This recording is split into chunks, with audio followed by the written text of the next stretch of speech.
નમસ્કાર. જ્ઞાનની એકદમ રોમાંચક સફર પર જવા માટે તૈયાર થઈ જાઓ. ચાલો ને સાથે મળીને અલગ અલગ વિષયો પર આપણું નોલેજ ચકાસીએ અને જોઈએ કે કોને કેટલું આવડે છે. તો હવે બહુ રાહ નથી જોવી. ચાલો આ નોલેજ ક્વેસ્ટમાં સીધા જ જોડાઈ જઈએ અને આપણી બુદ્ધિને થોડો પડકાર આપીએ. ઓકે, તો આપણી આ સફરની શરૂઆત આપણે કરીશું વિજ્ઞાનથી. પહેલાં આપણે આપણા પોતાના શરીરના કેટલાક રહસ્યને સમજવાની કોશિશ કરીશું અને પછી સીધા જ બ્રહ્માંડના વિશાળ ફલક પર એક નજર નાખીશું. ઓકે, તો વિકલ્પો કંઈક આ પ્રમાણે છે: એ હૃદય, બી ફેફસા, સી જઠર કે પછી ડી મગજ. શું લાગે છે, જરા વિચારો. અને સાચો જવાબ છે ફેફસા.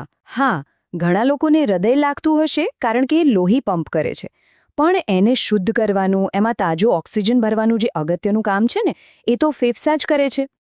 તો ઓપ્શન્સ છે: એ શુક્ર, બી શનિ, સી મંગળ કે ડી ગુરુ. અરે, આનો જવાબ તો લગભગ બધાને આવડવો જ જોઈએ, ખરું ને? અને સાચો જવાબ છે મંગળ. પણ એનું કારણ બહુ જ રસપ્રદ છે, ખબર છે? એનો જે લાલ રંગ છે ને, એ એની સપાટી પર રહેલા આયર્ન ઓક્સાઇડને લીધે છે. સાદી ભાષામાં કહીએ તો લોખંડનો કાટ. સારું, તો વિજ્ઞાન પછી હવે સમય છે થોડી ટાઈમ ટ્રાવેલ કરવાનો. આપણે ઇતિહાસના પાના પણ ફેરવીશું અને સાથે સાથે ભૂગોળના કેટલાક મજેદાર રહસ્યો પણ જાણીશું. વિકલ્પો આ રહ્યા: એ ગાંધીજી, બી સુભાષચંદ્ર બોઝ, સી ભગતસિંહ કે પછી ડી ટિળક. અને સાચો જવાબ છે સુભાષચંદ્ર બોઝ. એમને જ્યારે આઝાદ હિન્દ ફૌજનું નેતૃત્વ કર્યું ત્યારે આ જોશીલા નારા આપ્યા હતા. ખરેખર આ નારાઓએ સ્વતંત્રતા સંગ્રામમાં એક નવી જ ઊર્જા ભરી દીધી હતી. હવે જરા ભૂગોળ તરફ વળીએ. એક મજેદાર સવાલ છે: એવું ક્યારે બને છે કે દિવસ અને રાત બિલકુલ એકસરખા હોય? વર્ષમાં એવા કયા 2 દિવસો આવે છે?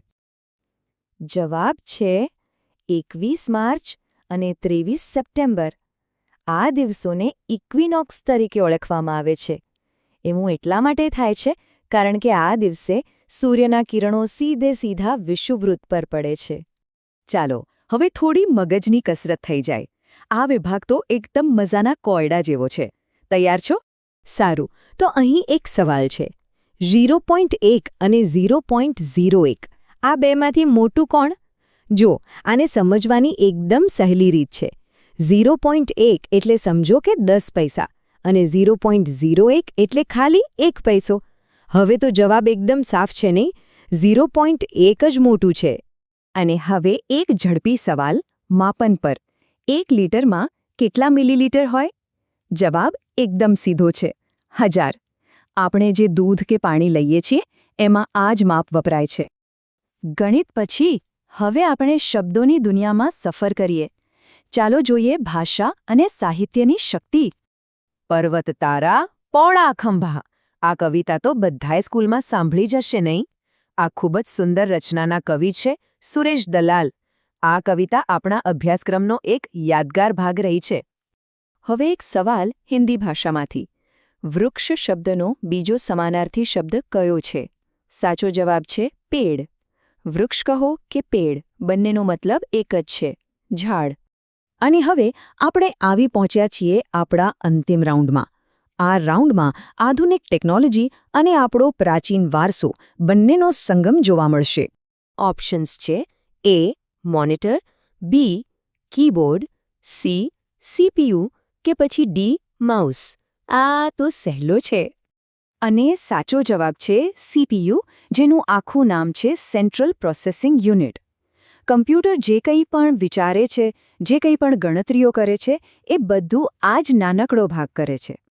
આપણો છેલ્લો સવાલ આપણા ઇતિહાસ અને આપણી ઓળખ સાથે ખૂબ ઊંડાણથી જોડાયેલો છે.